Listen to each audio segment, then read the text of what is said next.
সবাই দেখছে যে রাজা উলঙ্গ, তবুও সবাই হাততালি দিচ্ছে। সবাই চেঁচিয়ে বলছে সাবাস সাবাস।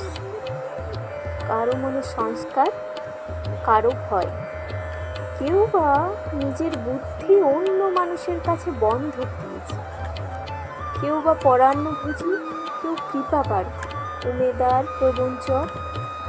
কেউ ভাবছে রাজবস্ত্র সত্যিই অতীব সূক্ষ্ম, চোখে পড়ছে না যদিও, তবুও আছে, অন্তত থাকাটা কিছু অসম্ভব নয়। গল্পটা সবাই জানে, কিন্তু সেই গল্পের ভিতরে শুধুই প্রশস্তি বাক্য উচ্চারক কিছু আপাদমস্তক ভীতু, ফন্দিবাজ অথবা নির্বোধ